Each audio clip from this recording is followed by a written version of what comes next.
ವೀಕ್ಷಕರೇ ನಮಸ್ಕಾರ. ಏಕದಿನ ಸರಣಿಯನ್ನು ಗೆದ್ದಿತು ಟೀಮ್ ಇಂಡಿಯಾ ತಂಡ. ಇನ್ನು ವೀಕ್ಷಕರೇ ಬಳಿಕ ಈ ಬಗ್ಗೆ ಮಾತನಾಡಿದ ಪಾಕಿಸ್ತಾನ ದಿಗ್ಗಜರು ದುರಂಕಾರದ ಹೇಳಿಕೆಗಳನ್ನು ಕೊಟ್ಟಿದ್ದಾರೆ. ಹೌದು ವೀಕ್ಷಕರೇ, 3 ಏಕದಿನ ಪಂದ್ಯಗಳ 2ನೇ ಏಕದಿನ ಪಂದ್ಯದಲ್ಲಿ ಟೀಮ್ ಇಂಡಿಯಾ ತಂಡವು ನಿನ್ನೆ 4 ವಿಕೆಟ್ಗಳ ಭರ್ಜರಿ ಗೆಲುವು ದಾಖಲಿಸಿ ಈ ಒಂದು ಸರಣಿಯನ್ನು ಸಂಪೂರ್ಣವಾಗಿ ಕೈವಶಪಡಿಸಿಕೊಂಡಿತು. ಇನ್ನು ವೀಕ್ಷಕರೇ, ಇದಾದ ಬಳಿಕ ಪಾಕ್ ದಿಗ್ಗಜರು ಟೀಮ್ ಇಂಡಿಯಾ ತಂಡದ ಬಗ್ಗೆ ದುರಂಕಾರದ ಹೇಳಿಕೆಗಳನ್ನು ಕೊಟ್ಟಿದ್ದಾರೆ.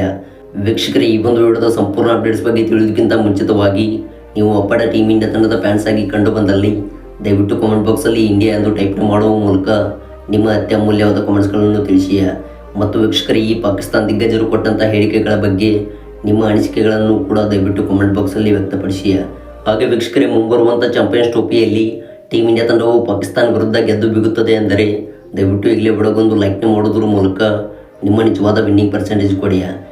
ವೀಕ್ಷಕರೇ, ನಿನ್ನೆ ಭಾರತ ಹಾಗೂ ಇಂಗ್ಲೆಂಡ್ ತಂಡವು ಕಟಕ್ನ ಬಾರಾಬತಿ ಅಂತಾರಾಷ್ಟ್ರೀಯ ಮೈದಾನದಲ್ಲಿ ದ್ವಿತೀಯ ODI ಪಂದ್ಯದಲ್ಲಿ ಮುಖಾಮುಖಿಯಾಗಿದ್ದವು. ಇನ್ನು ವೀಕ್ಷಕರೇ, ಈ ಒಂದು ಪಂದ್ಯದಲ್ಲಿ ಟಾಸ್ ಗೆದ್ದಂಥ ಜೋಸ್ ಬಟ್ಲರ್ ಅವರ ಪಡೆಯು 304 ರನ್ಸ್ಗಳ ಬೃಹತ್ ಟಾರ್ಗೆಟ್ ಅನ್ನು ಟೀಮ್ ಇಂಡಿಯಾ ತಂಡಕ್ಕೆ ಕೊಟ್ಟಿತ್ತು. ಇನ್ನು ವೀಕ್ಷಕರೇ, ಈ ಒಂದು ಗುರಿಯನ್ನು ಬೆನ್ನಟ್ಟಿದ್ದ ಟೀಮ್ ಇಂಡಿಯಾ ತಂಡವು 44.3 ಓವರ್ಸ್ಗಳಿಗೆ 308 ರನ್ಸ್ ಕಲೆ ಹಾಕುವ ಮೂಲಕ 4 ವಿಕೆಟ್ಗಳ ಭರ್ಜರಿ ಗೆಲುವು ದಾಖಲಿಸಿದೆ.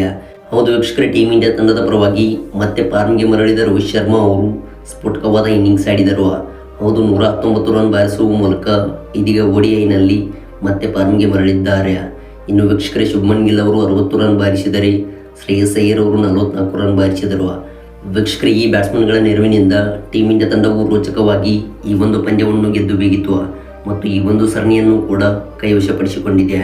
ಇನ್ನು ವೀಕ್ಷಕರೇ, ಇದಾದ ಬಳಿಕ ಈ ಒಂದು ಸರಣಿಯ ಬಗ್ಗೆ ಮಾತನಾಡಿದ ಪಾಕಿಸ್ತಾನ ದಿಗ್ಗಜರು ದುರಂಕಾರದ ಹೇಳಿಕೆಗಳನ್ನು ಕೊಟ್ಟಿದ್ದಾರೆ. ಹೌದು, ಮೊದಲನೇದಾಗಿ ಮಾತನಾಡಿದ ವಾಸಿಂ ಅಕ್ರಮ್ ಅವರು ಟೀಮ್ ಇಂಡಿಯಾ ತಂಡದ ಬಗ್ಗೆ ಹೇಳಿದ್ದು, ಭಾರತ ತಂಡವು ತಮ್ಮ ದೇಶದಲ್ಲೇ ಈ ರೀತಿಯಾಗಿ T20 ಹಾಗೂ ಏಕದಿನ ಸರಣಿಗಳನ್ನು ಗೆದ್ದು ಬೀಗಿರಬಹುದು, ಆದರೆ ನಮ್ಮ ದೇಶಕ್ಕೆ ಒಮ್ಮೆ ಬಂದು ನಮ್ಮ ದೇಶದಲ್ಲಿ ಸರಣಿಯನ್ನು ಗೆದ್ದು ತೋರಿಸಿ. ಹೌದು, ನಮ್ಮ ತಂಡದ ವಿರುದ್ಧ ಗೆಲ್ಲಲು ಅಷ್ಟು ಸುಲಭದ ಮಾತಲ್ಲ ಮತ್ತು ಇಂಗ್ಲೆಂಡ್ ವಿರುದ್ಧ ನೀವು ಈಸಿಯಾಗಿ ಗೆದ್ದಿರಬಹುದು. ಹೌದು, ನಿಮ್ಮ ಮೈದಾನಗಳಲ್ಲೇ ನೀವು ಈಸಿಯಾಗಿ ಗೆಲ್ಲುತ್ತಾ ಬರುತ್ತಿದ್ದೀರಿ ಮತ್ತು ನಮ್ಮ ದೇಶದಲ್ಲಿ ಸ್ಪಿನ್ ಕಂಡೀಷನ್ ವಿರುದ್ಧ ಗೆದ್ದು ತೋರಿಸಿ. ಹೌದು, ನಮ್ಮ ಪಾಕಿಸ್ತಾನ ವಿರುದ್ಧ ಗೆಲ್ಲಲು ನಿಮಗೆ ಆಗುವುದಿಲ್ಲವೆಂದು ವಾಸಿಂ ಅಕ್ರಮ್ ಅವರು ದುರಂಕಾರದ ಹೇಳಿಕೆಗಳನ್ನು ಕೊಟ್ಟರು. ಇನ್ನು ವೀಕ್ಷಕರೇ, ಬಳಿಕ ಮಾತನಾಡಿದ ಶೋಯಬ್ ಅಖ್ತರ್ ಅವರು ಟೀಮ್ ಇಂಡಿಯಾ ತಂಡದ ಬಗ್ಗೆ ಹೇಳಿದ್ದು, ಹೌದು, ಯಾವುದೇ ಒಂದು ಪಂದ್ಯಗಳಲ್ಲಿ ಮೋಸ ಮಾಡಲು ನಮಗೂ ಬರುತ್ತೆ.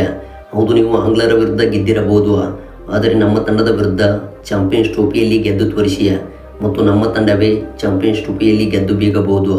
ಹೌದು, ಈ ಒಂದು ಏಕದಿನ ಸರಣಿಯಲ್ಲೂ ಕೂಡ ನೀವು ಮೋಸ ಮಾಡಿ ಗೆದ್ದಿದ್ದೀರಿ ಮತ್ತು ಇದೀಗ 2-0 ಅಂತರದಿಂದ ಈ ಒಂದು ಸರಣಿಯನ್ನು ಗೆದ್ದುಕೊಂಡಿರಬಹುದು, ಆದರೆ ಕೊನೆಯ ಪಂದ್ಯವನ್ನು ಇಂಗ್ಲೆಂಡ್ ತಂಡವು ಉತ್ತಮವಾಗಿ ಕಂಬ್ಯಾಕ್ ಮಾಡಿ ಗೆಲ್ಲಲಿದೆ. ಹಾಗೆ ನಿಮಗೆ ಚಾಂಪಿಯನ್ಸ್ ಟ್ರೋಫಿಯಲ್ಲಿ ಒಂದು ಸವಾಲ.